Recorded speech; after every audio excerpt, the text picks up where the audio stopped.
All right, Marshall in the middle.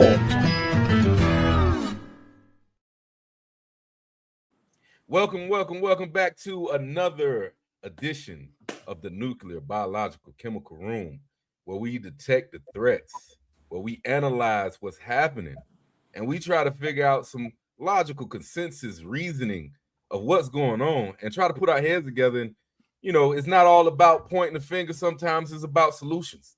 And today, we're covering the topic of the growing divide in our nation on so many levels and what's wrecking families, friendships, good relationships, whether it's romantic or platonic.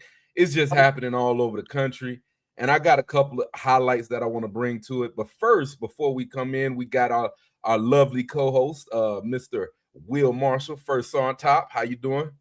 Dude, I'm doing great. Good to see you. Looking good, man. We missed you last week. I know it, man. Sometimes business calls, man. These customers don't sleep, And we got our other co-host, Nate, Mr. Nate Dog in the house. Y'all did an amazing job last week keeping it going, man. I appreciate it, man.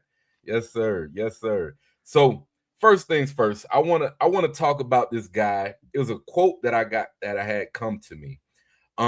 It was based off of this guy named Carl Jung. Okay.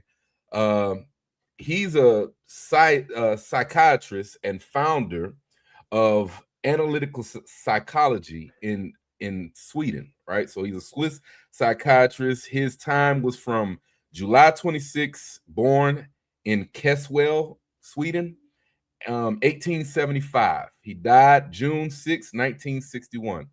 And I'm not extremely well versed with the guy, but I'm trying to dig into him now. But what caught my attention, my wife shared something to me on a conversation we had. I just want to read this to you guys real quick. It's very profound insight, in my opinion, and it's attributed to the psychologist Carl Jung. It explores the tension between independent thought and societal control. Okay, so critical thinking as nonconformity. Jung suggests that in a world that often values convenience and following the crowd, those who think deeply and question everything naturally become misfits. All right. Because they don't accept official stories or social trends at face value, they often find themselves at odds with the majority. The threat to the status quo, systems of power, whether political, social, or corporate, thrive on a population that is predictable and easy to manage. A sage or a philosopher is a dangerous danger to these systems because they possess the tools to expose manipulation and injustice. Their independence makes them impossible to control. Isolation as a tool of control holds them at bay and pushes them out of society. So this quote warns that society has a defense mechanism that isolates the thinkers by labeling them as outcasts, eccentrics, or crazy. The system ensures their ideas remain on the fringes. This prevents their vision from reaching the masses and awakening them to the possibility of change or a different way of living. All right. This hit me so deep because I don't know if you guys seen my recent post earlier today.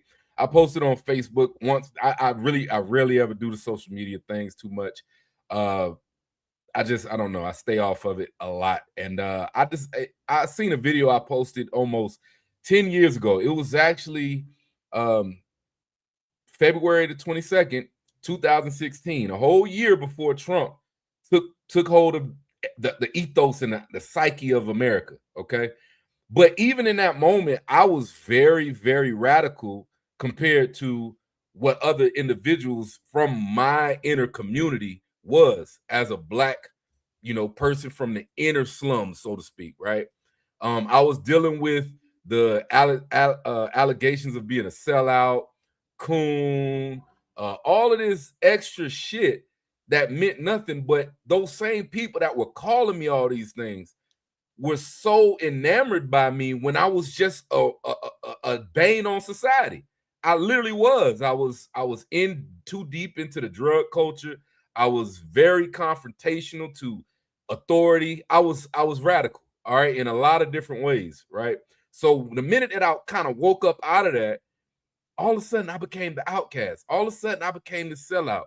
When I started wanting better for those around me, and I started bringing news of a good information that I discovered, and I started supporting this radical right-wing Black Republican named Ben Carson, who happens to be, if y'all guys know, the first surgeon to ever surgically disconnect conjoined twins at the head.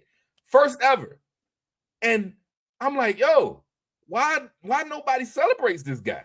This is a huge win for humanity in this one man, and he's a coon. He's a sellout. And I'm just like, all of this stuff started computing in my head that something's off at that time. And I think that was the beginning of my true awakening of what's going on. And as you know, the Trump years has made it so much worse. I lost friends, I lost family, people I grew up with, people that, you know, they'll spit on me if I came by them. They envy or wish or rue the day that I die. You know, it's crazy. Have you guys experienced any of this to any degree, Nate? Yeah. Oh, big time, man. Personal for me, brother. Yeah. Personal for me, because it's real personal. As a matter of fact, I was telling you on the phone a couple weeks ago after our last podcast, I said, we might want to go this direction so I can relate, because I know you hear about it every day about how families are getting separated and all this and that due to whether you want to call it Trump derangement syndrome or anti-conservative, anti-GOP. I don't know what definition you want to give it, but I experienced it in reality. I have not seen my mother and father in 9 years. Man. And I have not seen my brother, my only sibling, in 10 years. Wow. Over this subject that we're talking about. And it doesn't have everything to do with politics in particular, but that's what started as you bake the cake, that's what started the icing before you put the candles on the cake. Right. I have reconnected with each one of them, and we still have each other's phone numbers and stuff, but we have reconnected over the years, talking at least on the phone. But the second you disagree with opinions, then all of a sudden it's turned into insult instead of just a disagreement that you can probably work it out, professionally. Right. And then it turns into, how dare you talk to me this way? How dare you? I'm just disagreeing with you, Mom. Right. I'm not calling you any names. I'm keeping it professional. I just disagree with what you just posted, because that's factually not true what just happened. Right. I grew up in Michigan, by the way, in a very strong Democrat family. I wrote about it in my book, One Term. And I explained all that in one term, like how my mom and dad grew up and how I grew up in a small town called Lapeer, Michigan. And everybody was Democrat, man. I mean, the first president I ever voted for was President Clinton. And believe it or not, it was mail-in ballot, absentee ballot. I was in Germany, and it was the first time I was legally able to vote. And we can go into that subject later, but I used to be on the other side. Right. And then I saw the light, man, a few years later. And when I say saw the light, I'm not insulting anybody else out there. I know my Aunt Sally's watching this. Aunt Sally, where you at? I love my Aunt Sally, man. She's anti-Trump too, man. But I tell you what, we've never separated because she's like my older sister. And she never allowed that. And I would never allow that either. So I'll let you take it from here, man. But that's just my story. And then we can go into it deeper later on with your points. But it's that the subject has affected me personally for the last 10 years in my life. So I can talk in detail and just very in detail about this subject. Go ahead, man. Right. What about you, Top? Hey, Aunt Sally. Yep. That's awesome. So look, I much like Nate and much like you at one point was on the other side. NPR had brainwashed me to the point where I wasn't necessarily for Trump early on. I thought that he could do a great job, but I was very skeptical. But much like JD Vance and some others, I've come around a long way. And one of the things I realized was that the media was big time affecting me. The things that I was listening to was messing me up, and I was missing something. And the more I started filling myself with people that I was questioning what they were thinking instead of them just reading off a script. Like when I started listening to Rogan and some of the others with the long form podcast. Right. And stopped listening to NPR and CBS and Fox News. It was just reading off a script.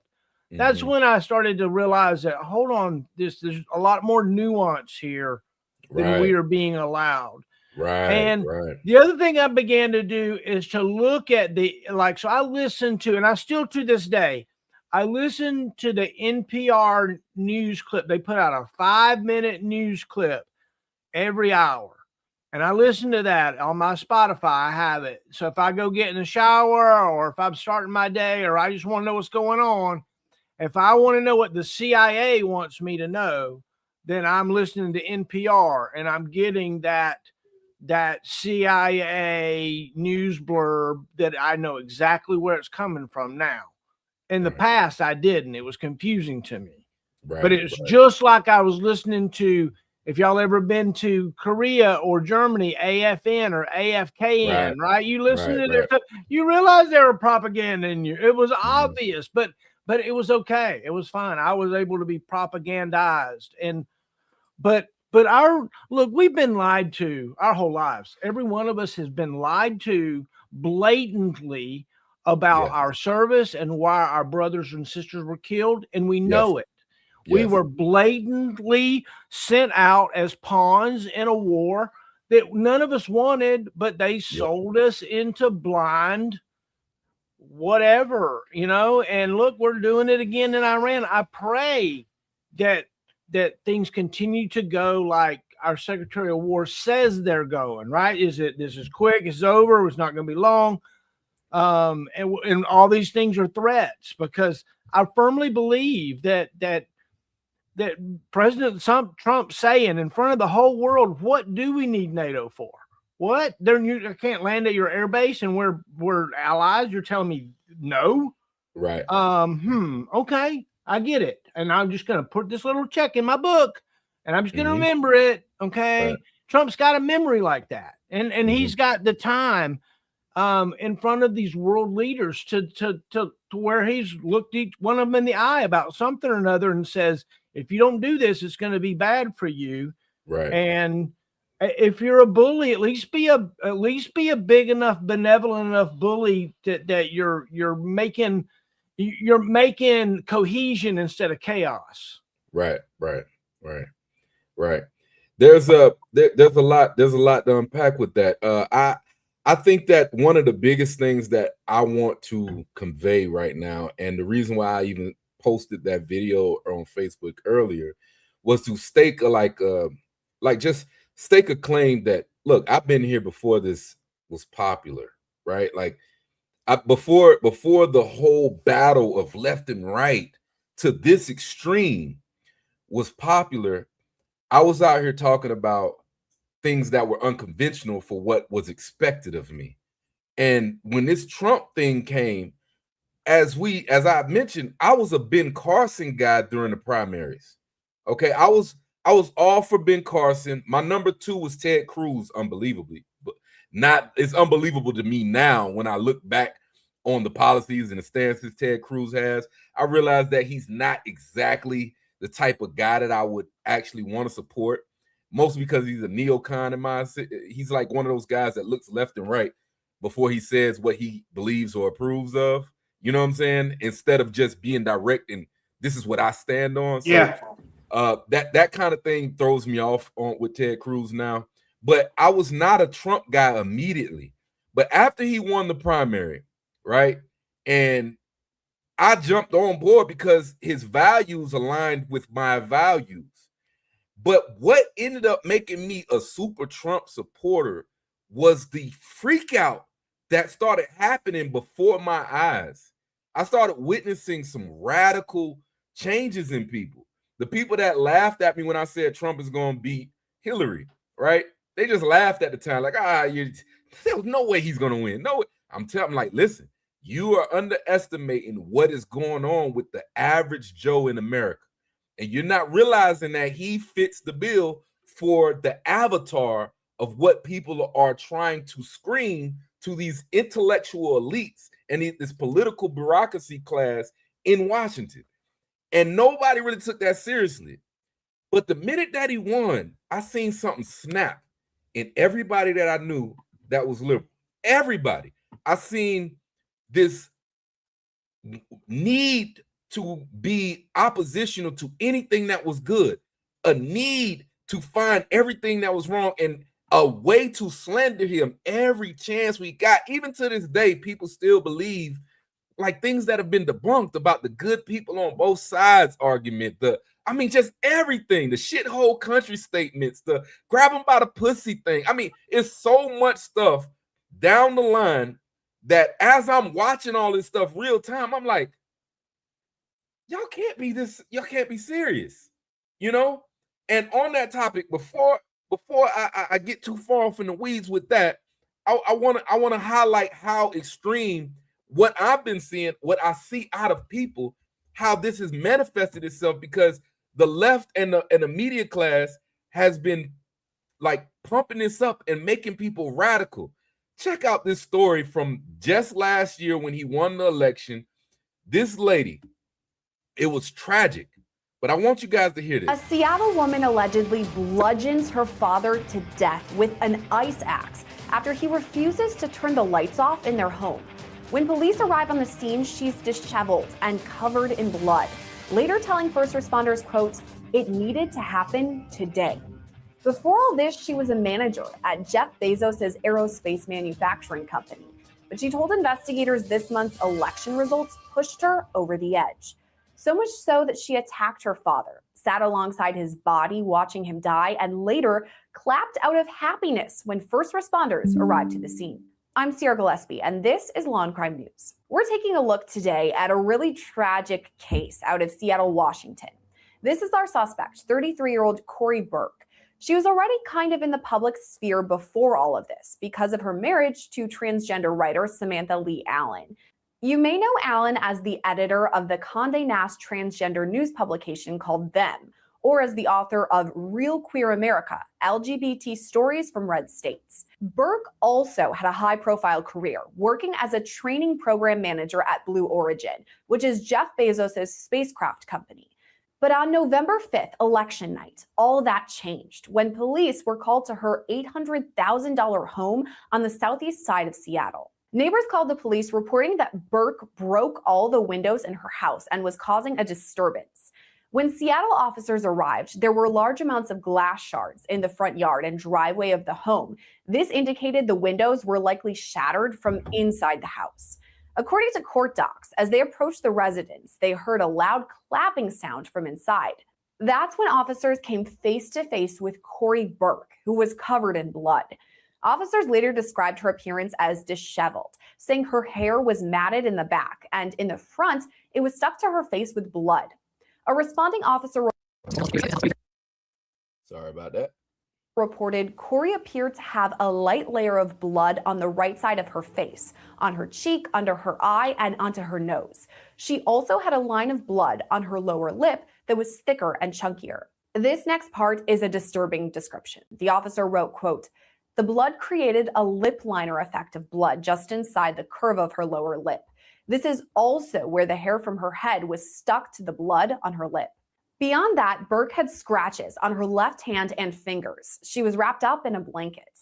When officers approached Burke, they asked what the clapping noise was. And Corey reported to Officer M. Roy that she had been clapping inside her home because she was happy, so she started clapping. She then told officers she wasn't sure how she'd broken the windows in her house or where the blood on her face came from, but she did say officers were not allowed inside.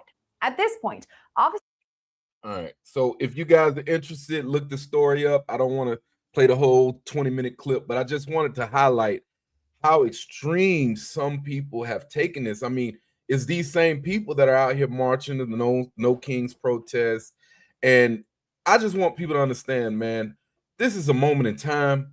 This guy's not going to be around forever, but the media has gassed these people up to believe that he's Hitler and anybody who supports him is evil, when these same people are the ones who's calling for love and inclusion and all of this good stuff and protecting immigrants that shouldn't be here. And they think that there's no such thing as evil in people's hearts outside of the country. But these MAGA supporters, they're the only evil people. They're evil. And I think we have taken this too far. It shouldn't be this way. What you guys say? Ray, I'm called a pedophile protector. Right. On a daily basis on social media, okay? And a lot of my friends, a lot of my conservative friends ask me, well, why the fuck are you still friends with these individuals that are so radical left, man? I've had threats that the United States, my U.S. flag that I fly proudly on my front yard every day, I've had threats that somebody's going to come rip it down and burn it. And I pleaded to them, okay, do me a favor, please do not come on my property. That will not be beneficial for you at all. Right. Please don't do that. And then, I get a reply back, all you're going to do is call the cops. You're right. I'm going to call the cops in the aftermath of what's probably going to happen to you if you come on my property and burn anything. Right. Don't do it. I've had the cops in my house. I've had to have the cops take snapshots of threats that I've received from, and Ray and Will, I'm not bullshitting you, man. These were friends. Right. And some of them are professionals in nearby cities that I used to hang with on a daily basis. They know who they are. I'm sure they're not watching this. If they are, so be it. But I'm just being honest, man. So it goes beyond family, man. If you disagree with them, and for our audience out there, I'm not a guy that just gets on social media and just starts lashing at you or anything. It's simply a disagreement, my friends. It's a disagreement. And what I do is I state the facts of what I just watched. For instance, 30 minutes ago, I just watched the launch of a spacecraft heading out to the moon. Okay. Right. If somebody were to tell me on social media that Trump was against that, and I go on their post and say, I don't know, man. No, it happened. I actually watched it live on my television a few minutes ago. Then the next thing they say is, oh, let me guess, you watched it on Fox News. Right. So I'm double fucked. Okay. Right. I'm double fucked up, man, because now I'm brainwashed because I saw it on a news source that I can only trust. And trust me, man, when I see stories, when I see Supreme Court stories live, and I go to any other network, and I do it purposely too, man. I'll get up there to switch to CNN, MS Now, you name it, man. Yep. They immediately make it an anti-Trump story. Yep. Period. Spin. Immediate. They don't care what the fact of the story is, right? As long as they can spin it so that it's against the president of the United States. And let me be clearly honest with you and our viewers, man. Hey, man, there's shit that comes out of that dude's mouth, and I'm talking about the president of the United States. There's been shit that's come out of his mouth, and I looked at my wife and I said, he's fucked. And you know what? He just fucked himself by saying that. Right. And I'm talking about John McCain. I wrote about this in my book about his first term. I said, you know what? He just fucked everybody because we believed in him. I thought the John McCain statement of his captivity in Vietnam was going to be the end of him. I really did. Right. I still supported him, but I'm like, man, you just can't be saying that kind of shit, dude. Right. That's neither here nor there now. He's on his second term. But so I just want everybody to know out there, I don't look at the guy like he's a god. I look at the guy like he's the future of our country and the direction that our freedom of our country needs to go. Because I'm telling you right now, we're going to lose it. How many times have you guys had a colonel or a captain or hell, a sergeant major or somebody that was up in the chain of command above you, and you had to rock with whatever their decisions were, but when it boiled down to it, you didn't like the guy or you didn't care for the guy? I mean, we've had this all in our career, but we've came to understand that you don't always pick the person for the job that suits what you want.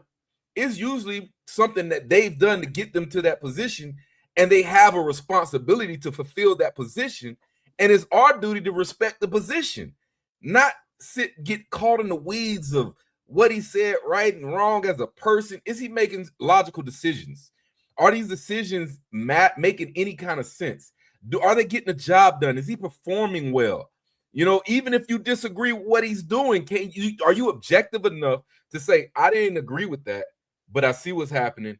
Okay, and I probably stand wrong. He did well. And I think there's a lot of times right now with the current administration where I'm seeing that live. Even with the Iran thing, I still don't stand in a position where I'm hawkish on Iran. I'm not hawkish at all on Iran. I don't like it. I don't care for it. There's things that are happening that as far as the Strait of Hormuz, like the stance that he took at first and then kind of now needing help.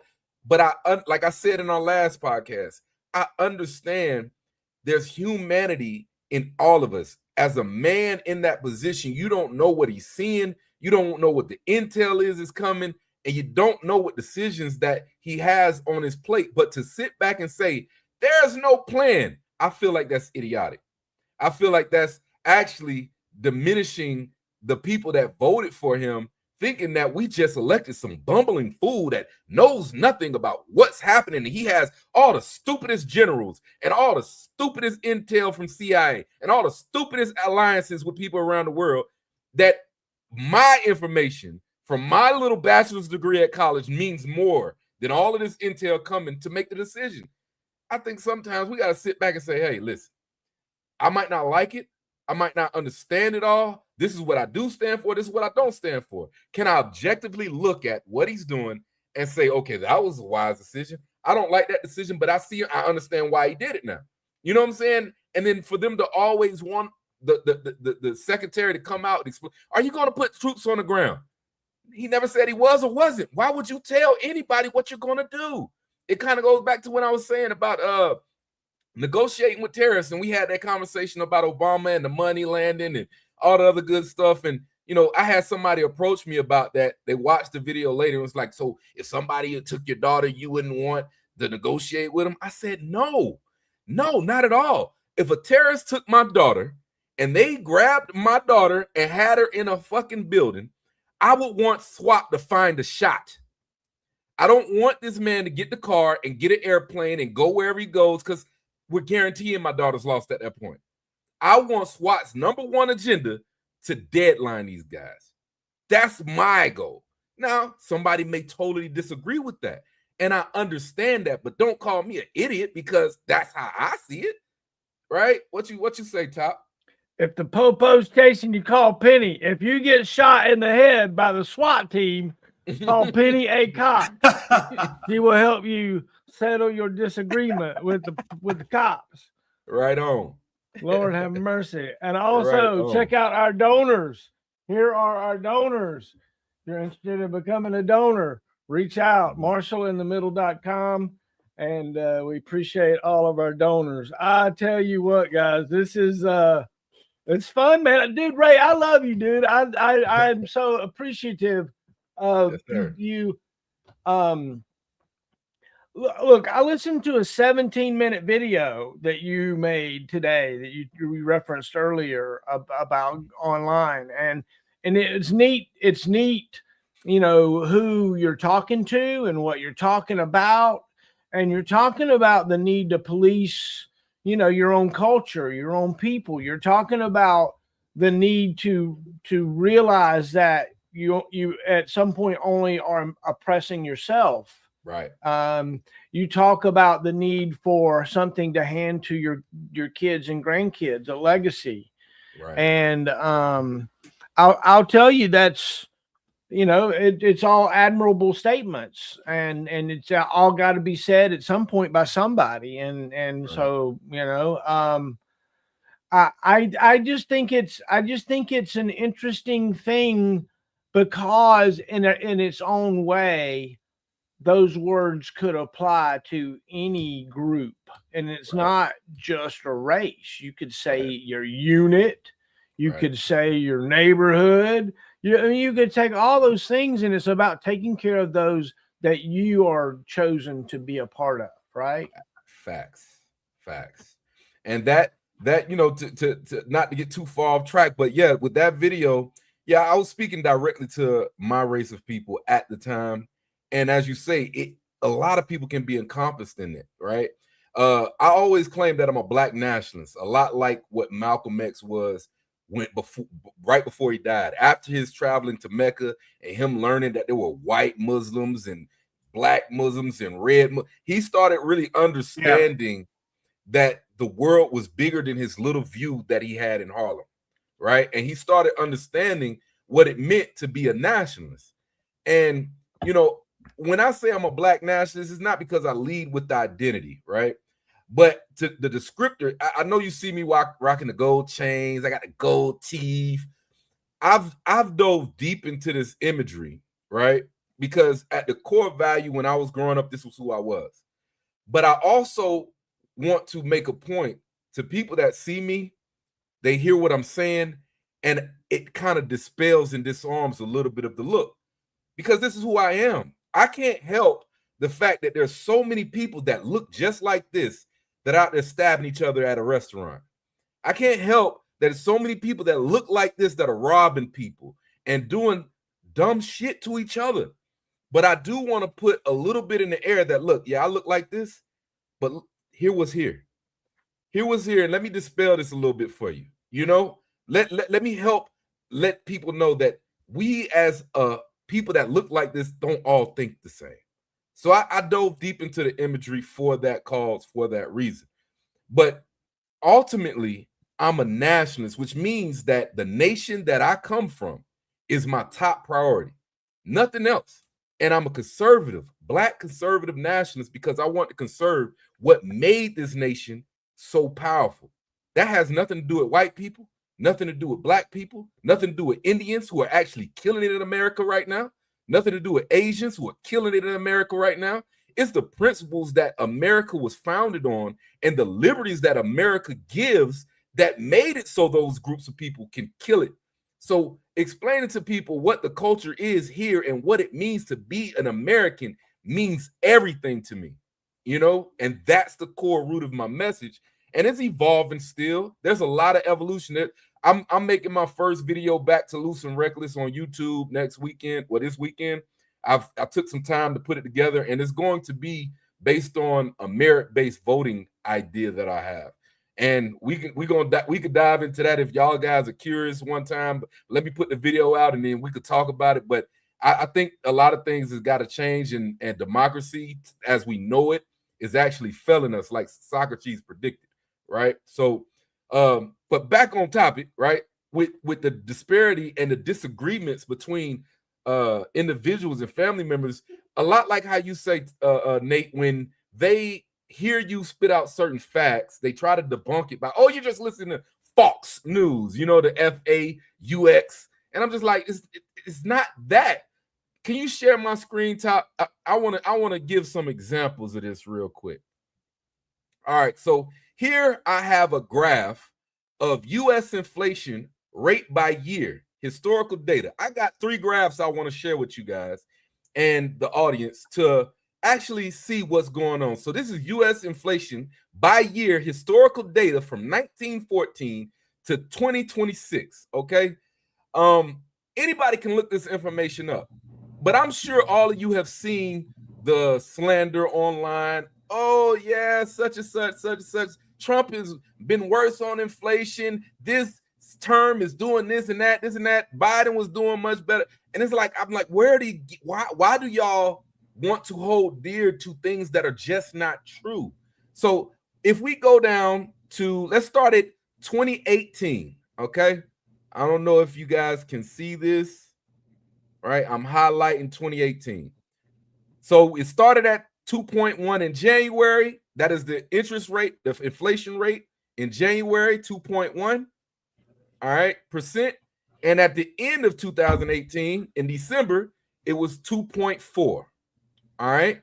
2019, some of the lowest inflation you had in a decade here. It started at 1.6% inflation in January, ended at 1.8% inflation by December. 2020, all right, 2.5, ended at 1.2, okay? 2021, new administration. COVID was 2020. And it started at 1.4. It ended at 4.7. All right. We're not going to talk about the highs we've seen. There's highs in there, 5, 6s, 7s. 2022, 7.5, ended at 8% inflation, all-time highs. People don't ask the question, why? There's policies, money printing, government expansion, overflow to job, all those jobs Biden created, government jobs. How do you create government jobs? Taxation and inflating policies. All right. 2023, 6.4 start, 4.1 finish. 2024, 3.1 start of the year, 2.9 end of the year. Okay. Election year, start 3.0, end 2.6. If he was fucking up his first year, he did a bad job of fucking it up because it's actually going down, as you see. Start of 2026, 2.4. And the April will be available on these April 10th. Gas prices.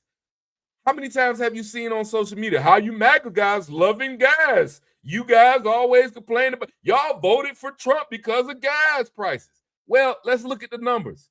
I know this might be a little hard to see. Maybe I can blow this up a little bit, zoom a little bit. How's that, guys? There you go. There you go. Yep. All right, so let's start. 2021, Biden takes office right here. Okay, look at the gas prices by 2022. We're at $5 a gallon. That's the average price across the country in 2022. By the time we get to Trump again, 2025, his policies start bringing it down. We're looking at 11/27. So November 27th of this year, of last year, it dropped down to $2.70 per gallon. Right now, here we are at April 1st, is average at $4. Why are they talking about, are we regretting shit? No, it was still higher under Biden without the war. What are we talking about? Egg prices. Egg prices. How many times a year? Oh, grocery store, the egg prices, consumer prices, da-da-da-da. Well, let's look at these numbers. Okay. 2021, when Biden took over, it was at about 60 cents per dozen. Okay. It was about 60 cents per dozen. That's wholesale. Fast forward to the height, well, the mid of his term is January 9th, 2023.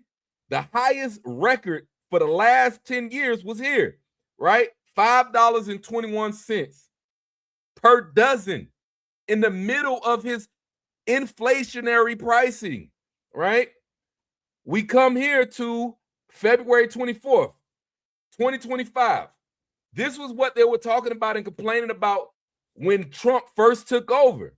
And I don't want to just try to blame it all on Biden, but let me show you this real quick. Caroline Levitt blames Biden for egg shortage. I don't think that Biden did the wrong thing. This is my This is my caveat. Says if you're short for time, about 108 million commercial egg-laying chickens have died since a highly pathogenic avian flu influenza outbreak began in 2022, either from the virus or culling. Agriculture Department data shows depopulation of farms chickens, most of which die anyway, take place to prevent the virus's spread. Depopulation is not a new strategy unique to former President Joe Biden's administration. It also was USDA's policy during President Donald Trump's first term. So let's not blame Biden for it, but it did happen. The culling happened under Biden, and as soon as Trump took over, we had the results of it. But nobody wants to talk about where is that now? Where is that now? At 70 cents per dozen. Not high at all, like it was during Obama's term, due Biden's terms, due to his inflationary practices. So basically, what I'm trying to get at with all of this is when you have people that want to deny the facts, we can minimize that. This will be the last thing I show when we come back. When you get into disputes with people, it's hard to basically stay on topic. They keep gaslighting you. They give you facts and then ignore your facts. When you bring them data, they don't want to hear it. And it's like they'd rather take CNN's talking points or headlines that they frame a certain way, and they want to run with it. And then when you tell them you're wrong, this is the reality, you're some kind of bumbling idiot or fool. And it's hard to get along with people like that. You guys have any experience with that? Every day. Every day, man. Like I said, going back to the subject of friends versus I used to be your friend and now I don't want to be your friend and this and that. Dude, man, look, don't show me a meme on Instagram about the other 98%, okay, website, radical left website, man. Don't show me the Democrat, Socialist Democrat Party of the United States meme on the website that you're trying to make an argument with me on. Okay, I understand it and I respect your belief on that, but these posts are put out there purposely to conflict with what is actually the reality on the ground of what we're dealing with on a daily basis. Right. But you cannot convey to these people. You can't convey logically with them. And it's not everybody, man. Like I said, Aunt Sally, you're not one. Okay. I know you're watching. It's not everybody, man. It's not. But my problem with it is don't start calling me a pedophile protector. Right. And so I need to back that up a little bit. That goes back to if anybody even knows what's going on. Lately, for the last 2 or 3 months, since this Jeffrey Epstein file bullshit has been such a big topic because nobody gave a shit about it under Biden for 4 years. Or Obama. This started on Obama, everybody. Yeah. And under Trump's first term, he's the one who tipped them off and actually got the investigation rolling for the arrest. Nobody wants to mention that. No, nobody will mention that. So the new saying now is if every time you disagree with them, and not all of them, but most of them that I encounter with, to make a legitimate argument, because I'm telling you, fellas, I love to debate. I love a good debate. Okay, this, that, and this. I actually have a government high school teacher that I'm friends with at my high school, my local high school, and him and I will just go professionally back and forth, and he'll put his stuff out there, and I'll put my stuff out there, back and forth with each other. But I don't sit here, and he doesn't call me a pedophile protector, and I don't call him a piece of shit, and this and that. Oh, man, dude, I can go on and on, dude. And then they put their little funny pictures of fat people wearing red hats and all this bullshit, man. Right. Gotcha, bro. But can we keep it? Can we keep it at least at an 18-year-old level? I don't want to go back to being a 12-year-old middle schooler, man. Right. Does that make sense? Yes, very much so. Very much so. There's one more thing I forgot to add into my things that I wanted to rebut as a totality. Could you share the screen again, Top? You know how much they talk about the job market and how the economy is messed up because of Trump and the numbers are bad because of Trump. Well, partially is due to the shrinking of government employment that was overrated and bloated. So that is one thing. But little do you ever hear about things like this. Jack Dorsey. I don't know if you guys know who Jack Dorsey is, founder of original Twitter, also Square Payment Systems. He's a big time tech mogul. Jack Dorsey's Block Inc. laid off over 4,000 employees, nearly 40% of his workforce, citing AI-driven efficiencies as a primary reason.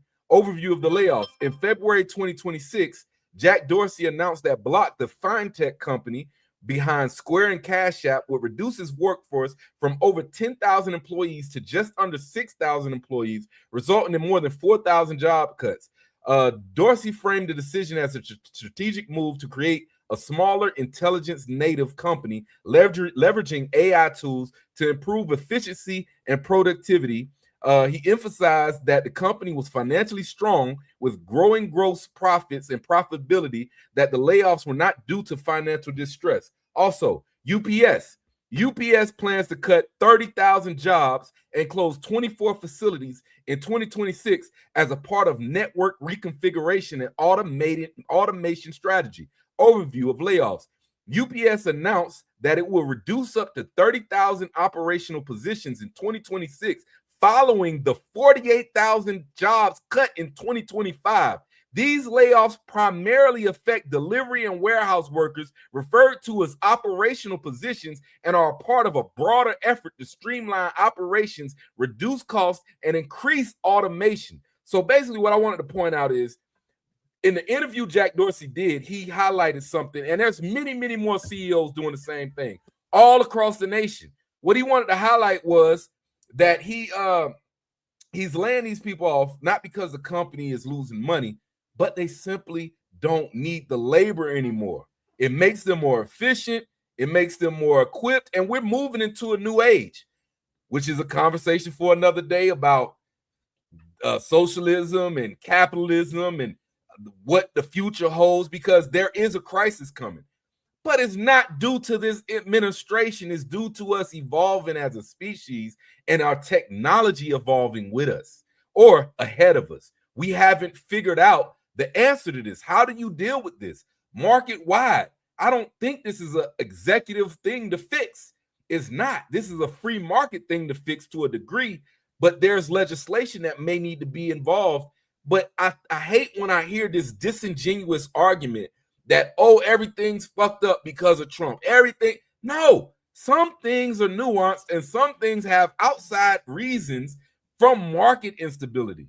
That is why these things, that's why it's so hard to find a job right now if you're laid off, because you're competing with hundreds of thousands of people that have been laid off due to automation and AI, and it's only going to get worse.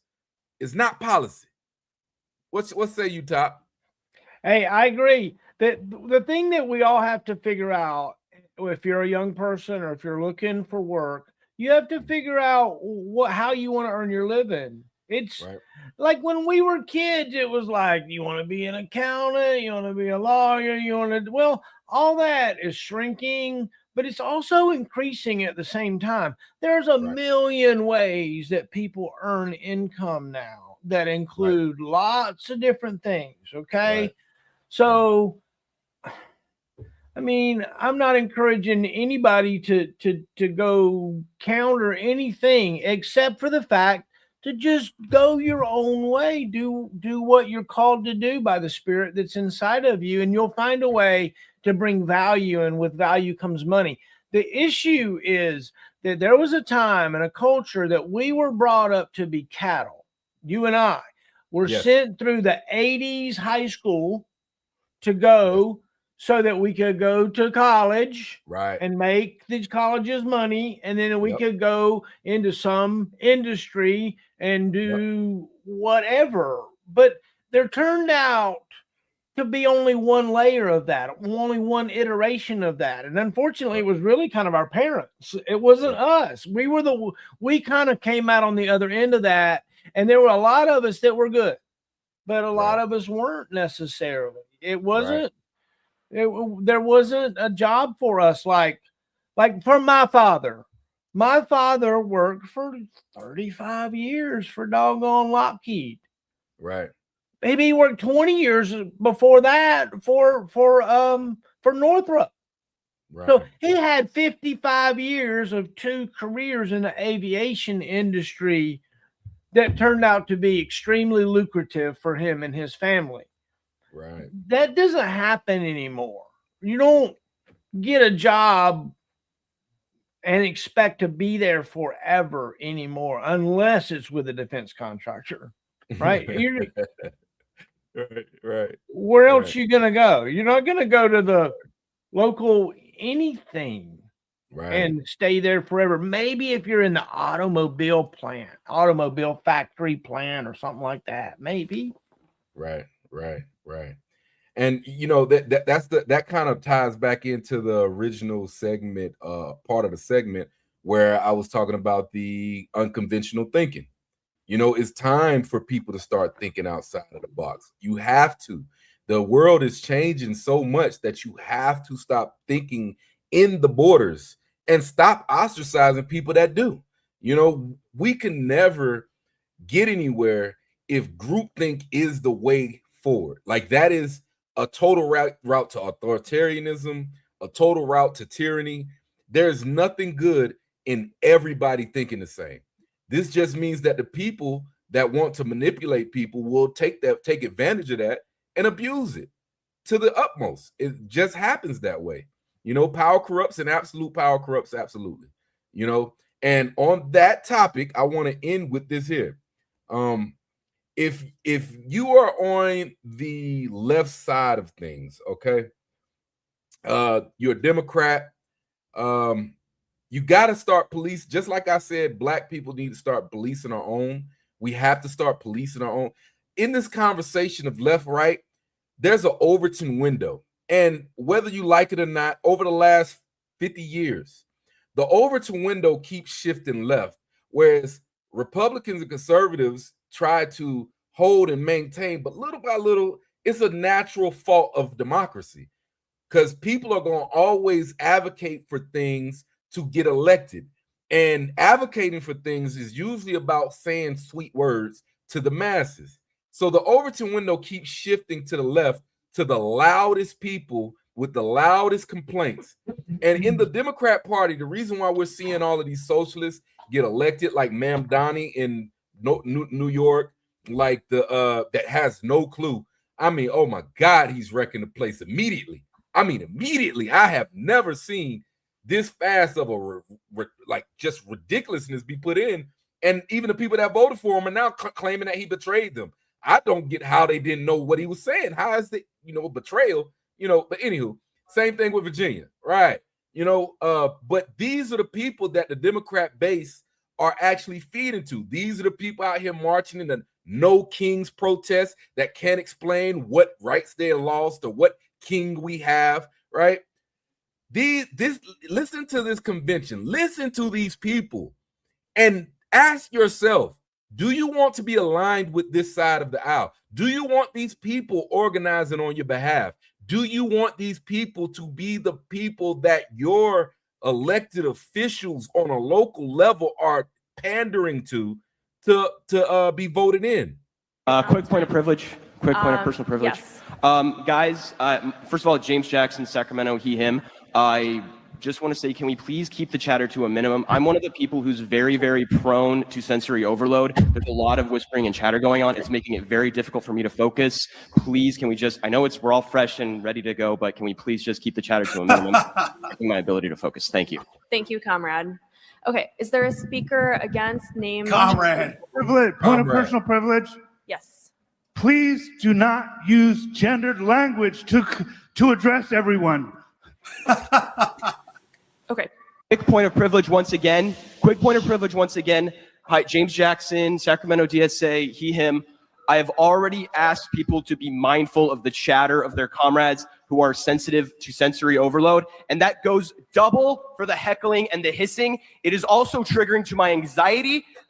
Like, the be comradely isn't just for like, let's keep things civil or whatever. It's so that people aren't going to get triggered and so that it doesn't affect their performance as a delegate, okay? Your need to express yourself is important, but your need to express yourself should not trump or over, like... I see that no one's clapping for me. It could be because I'm not engaging, but it also is because everyone's doing this. And that's really important because those loud bursts of noise, even though this is a noisy space, when we can do something like reducing that, that's really important. So please don't clap, shoot up these.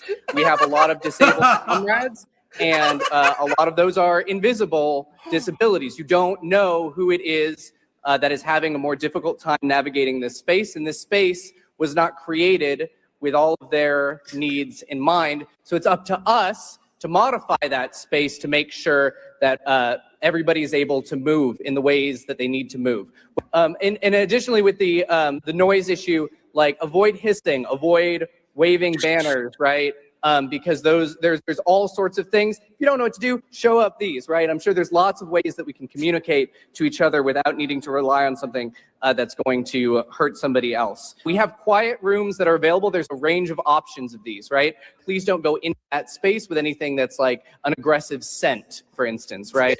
We don't want to put people in stressful situations that they don't consent to, right? And there are right-wing infiltrators who are trying to get in here, but it's going to be really traumatic for people if we're not making an affirmative effort to de-escalate each other and de-escalate ourselves, right? Take a deep breath. And feel better before you say anything. Don't really talk to anybody who doesn't have a credential, especially if you claim to be from the press. You have no idea who that person is. Please do not talk to anybody who identifies themselves as a member of the press without having credentials. Don't talk to cops. Don't talk to MAGA assholes. We're almost there. But thank you. We are going to be visited tomorrow by some MAGA protesters. Is there anybody here who's done abortion clinic escort work? By all means, don't talk to cops if there are cops there for any reason at all, right? And if you do see someone talking to cops, let the marshals know. We are safe and we are strong because there's power in collective work. Thank you. I don't know how much of that I could have heard, man. Hey, listen, they just had one. They had another one last week. I didn't pull that one up. That was funny. There's so much of it out there. I mean, oh my God, the point of privileges. I mean, maybe I'll pull some more up later on another stream, but listen, they are the worst part about this is, yes, it's funny. It's absolutely hilarious to me, but it's also terrifying. Every last one of them in that space nullifies your vote. Okay, every last person has the same voting rights you have. And I think the Democrat Party, if you are a liberal or a classical liberal, because I believe there's a lot of classical liberals that disagree with me on a lot of things, but they got sense and they'll actually sit down and they'll talk to you, and we can actually figure out where we disagree. And it's little things like, a disagreement on how to go about something, whereas I'm more abrasive of certain things and they're more passive, like their outlook on drugs in their community or homelessness or certain things. They might have an idea that we just have to care for them out there, where I'm looking at it like we need to bring the sane asylums back. Okay, I know that's radical, but some people don't have the wherewithal and the mental acuity at the moment, and they're out of their mind. And I think compassion is sometimes Baker acting their ass. Okay, I really believe that if I had somebody that was strung out in drugs on in my family, and we couldn't obtain any kind of control and bring them into our fold, I would want whatever city he's in to take their duty serious and say, listen, well, you can't take care of yourself and you're a harm to citizens and yourself out here. Let's get you in this asylum, get you some treatment, detox you, clean you up, and we're going to care for you. That's what our taxpayers should be going to, not these NGOs, not these nonprofits that capitalize on, oh, we're just going to give them the needles so that we know where their needles are coming from. Like, yo, that makes no sense to me. All right, so there's differences, but at least we could talk. That shit what I just played, that is mentally crazy. And Democrats need to rein that in, because that's the loudest bird in their bird nest that's getting fed by their radical agendas. And most classical liberals are not vested enough into the information daily to even care to see what's happening to their party. You get what I'm saying? I think that is the number one problem, where these people are rallying, gathering money, grouping up, funding their people. And this is why you have the AOCs. This is why you have the Bernie Sanders. This is why you have the Mandanis. This is why you got the whole state of Virginia, Colorado, the whole state of California. It's because these types are actually leading your party. And I think people need to wake up to that fact so we could bring some modicum of reasonable conversations. I hate to laugh directly at these people, but this shit sounded insane to me. All right, what you guys think? I have a point of privilege. Can I bring a point of privilege up? I think that at one point you looked at me with eyes that I'm not sure, and it triggered me. And let me tell you, don't do that, because that triggers me too. And so we don't want that. We don't want that. Hey, if you get triggered, call Penny A. Cox, Esquire, attorney at law for all your attorney needs. If the popo's chasing you, call Penny. Also, hey, if you're on here, please like. I see that there's some people watching you. Hit the friggin' like button for me so that like and subscribe, subscribe, and say something. I appreciate it. You know, we're having a good time doing this, and it's really fun. I tell you what, Ray, you're the man, dude. You like go off, and you got that great rant about you, and you have the data to break it down. Look, like you brought up the gas, you brought up the eggs, you brought up the inflation. Everything is a lie. Every talking point that mainstream media has fed to us from the time, at least for sure, from the time that the Gulf War started and Wolf Blitzer was looking out the window in Baghdad, right? Yeah. That they had scooted him over there so that he could bring the news, you know. Yeah. We've been lied to. Yeah. We have just been systematically lied to. And it was when Walter Cronkite was doing it, and Dan Rather, and all Morley Safer, and all them other people. But the issue, though, is that the only way that we can do anything about it is if we begin to talk to each other like this, and to have real conversations with people that you trust. One of the things that is interesting is that I cannot find a dissenting voice to come on here to talk to us. There's nobody that I can find that will say, yeah, I got a counterpoint and I'm ready to come and defend it. Right. Everybody that I've talked to the person who I have said that I've known that they have had maybe a counterpoint, maybe not even a huge counterpoint. And some of them, the guys that you know, Ray, that served with us. But when it comes down to time to do it, they shrink away from it. They're like, I don't know, man. I don't know. I got one buddy of mine that's a pastor outside of, Fayetteville, North Carolina.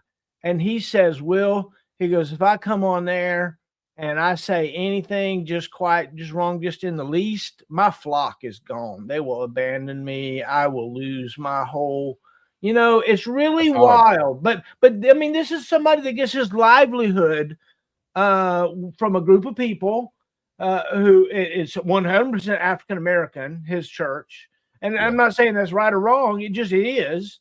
Yeah. And, and he's just like, I mean, we're longtime buddies, just like me and you, Ray. Dude, we served together in the same foxhole.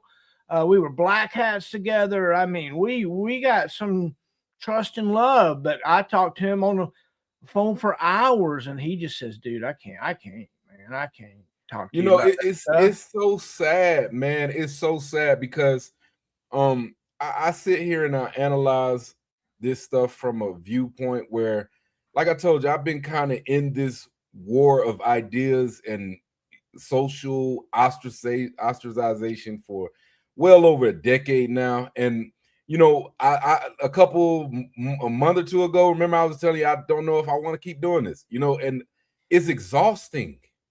Okay, like it's really exhausting. All those data points I pulled up, you know, I decided that from now on, I'm not really doing the arguing with people anymore. I'm just going to bring it to the show. And if somebody shows up and then wants to talk about the points I'm bringing up, cool. But like day to day, I had a guy sit there. I was delivering something at one of his locations, and he came up with a large forklift to pull this dead truck off of my trailer, right? And he comes off and runs off at the mouth talking about how we're losing this war and how, you know, America is fucked and all this other stuff. And I'm just listening. I'm like, why are you excited about that idea, even though you're totally wrong? You're loud and wrong, but you're excited about the idea of America losing. Like, where do I even start to talk to you about this? And it's so exhausting. I'm like so fatigued with the nonsense that it's just like, you know, when I talk to other black people, I mention Trump. Oh, you're racist and da-da-da-da. Your dumbass president. What are we talking about? Why is he racist, man? Why is he racist? Biden said you better vote for him or you ain't black. I ain't never heard Trump say that. Yeah.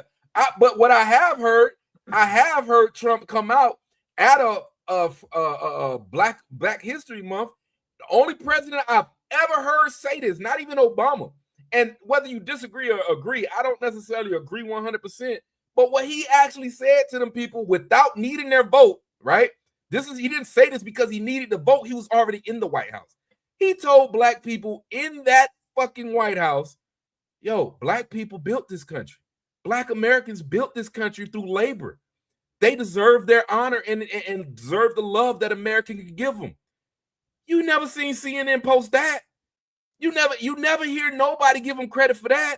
What about when he gave historically black colleges unlimited funding? They don't have to come back every year and get a new budget. You don't hear them post nothing about that. But them same colleges are teaching their youth that this country's racist while they're getting all this fucking funding. You get what I'm saying? Like, I'm just like, this shit is exhausting. And I'm like, how do y'all not see what the fuck is being played in your face? They're playing with your mind right in front of your face. And it doesn't take long to double check and look this stuff up. It's not hard, you know? And it's just, I don't know, man. It really wears on me sometimes. And it's like my life is so peaceful without it. But I was telling my wife earlier, sometimes I feel like I have a duty to do this because I love this country. And I want the country to look better than it does while I'm alive after I'm gone. So there's a part in me that wants to try to add to that little pebble of sand. I got a buddy of mine, Tom. If you're watching, thanks for the shout out. And he has a company I want to share with you guys, you know, soon. Maybe I could advertise his products one of these times. Is Adapt. I take it all the time. It keeps me the sharp mind of mine. It's a wonderful product. But he told me, he said, Ray, you know, I told him, I said, how can an ant move mountains, man? He said, one pebble at a time. And I'm like, you know what? You're fucking right, man. So this is me trying to move some pebbles, man. You know, hopefully we're doing something. And before we sign off, man, I just want to let you guys know, like, share, and subscribe to everything. This platform is on YouTube. Look at my Loose and Reckless. Stay tuned. I got a banger of a video coming this weekend. It's going to be a long sit down. It's going to be about 3 or 4 hours long. So I don't know if you got patience. You can chop it up. I might chop it up, but it's going to be a long one. And, you know, subscribe over there and follow us on all our platforms. Anything y'all got to say before we sign off? I just got one last thing, brother. I think next week, and it's up to you, Ray, if we can do this or not. Will, I think there's a big discussion. We can talk, and we can actually extend this this conversation into more of my problem with internally of what the initial discussion was all about with family separation and all this because of derangement syndrome. Just real quick, I won't read the whole thing here. Read it all. All persons born or naturalized in the United States and to the subject and subject to the jurisdiction thereof are citizens of the United States and of the state wherein they reside. No state shall make or enforce any law which shall abridge the privileges or immunities of citizens of the United States, nor shall any state deprive any purpose or any person of life, liberty, or property without due process of law, or deny to any person within its jurisdiction the equal protection of the laws. Ladies and gentlemen, that is the first section of the 14th Amendment. And I think we could talk about that maybe next week and go into that further, since what just happened on our Capitol today, in our Capitol and on the Supreme Court. How did they vote on that today? I know they was voting on that today. What was the verdict? No, it's they didn't vote on it, brother. They just had the argument from the prosecutor and the defense. Right. And so our listeners out there understand, when President Trump came into office on day one of the first things he signed is an executive order, because our Congress won't get off their asses and do something about this. President Trump signed an immediate executive order that if you are an illegal alien coming into our country illegally, breaking federal law, that your having a child in this country does not automatically make you and your family a natural citizen. Man, you know, the argument at hand truthfully falls into terms of in the jurisdiction thereof also. You know, the fact of the matter, when that 14th Amendment was passed, it was directly assumed for Black slaves, and Native Americans. Yes. Native Americans didn't even fall under that for another 60 years till 1920. And the reason why is because they had their own jurisdiction.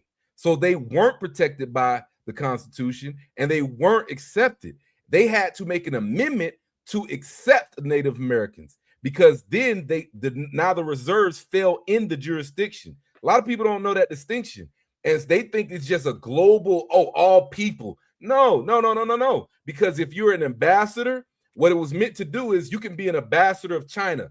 You come over here on political business. You're not subject to the jurisdiction of the United States. So when you have a child, you can't anchor baby yourself to the United States. Somewhere over the last 100 years, we've set a new precedent, and that's what is at stake right now and at the battle. And I stand with the originalist interpretation that, this is for people that fall under the jurisdiction of the Constitution, not people breaking our laws, not people coming over here on travelers visas, not people over here as on political business, and not people over here, trying to sneak in and make it happen some kind of way. That's just not how it's supposed to work. It was passed and ratified in 1868 after the Civil War, led by Republicans in Congress, and they won't tell you that. They will not tell you that the Democrat leadership or the Democrat lawmakers there on Capitol Hill, what they were trying to do, to your point, Ray, was if the color of your skin was black and you were African American, they wanted to deport you back to Africa. Okay. Right. And you're talking about, for our listeners out there that don't understand this, the reason this was originated was because Democrats on the Hill wanted and pushed for it for all Black Americans to be sent back to Africa. And you're talking about generational families that have been in this country that were Christians, that didn't know anything about the continent of Africa, didn't know anything other than English. Right. And that was a amendment to the Constitution to keep those individuals. If you are born in this country, you are a natural citizen, period. Right. And it has been molested tragically in the last 100 years, probably worse in the last 2 decades. Right. Especially since Obama became president in 2000 or was elected in 2008, that these individuals now are coming over. Now it's actually become a world, a world business now, tourist business situation where, and it was even said today in the Supreme Court, I forget what the general's name was, the attorney general that was making the argument for this to the Supreme Court. He come right out and he said, natural born citizenship now is just one airplane ride away from one country to our country in a matter of 24 hours. And that's ridiculous. And we can go into this further because that's one of my major arguments with my family, because my father is Mexican. My father's first generation U.S. citizen, naturally born in the United States. And we can go into that maybe next week or later on if you guys are willing to take this a step further, because there's going to be more talk about it all week. Yes, definitely. We'll put it together. Definitely. Sounds good to me. You good, Top? What you got? Yeah. Hey guys, what another great show. Thanks so much for hanging out. Listen, I want to talk to y'all about the Marshall in the Middle project overall. On Monday nights, I've been doing a live interview with some of our heroes that I know. We just did one with Berto. It was a really great one. So go check that out. It's a long form interview. The idea is to get our stories told before we're too old or too sick to tell them. So I've got some more coming up, and they're on the schedule. So y'all check it out. So thanks everybody for hanging out. We appreciate it. Bye everybody from the old NBC room. All right. Marshall in the Middle.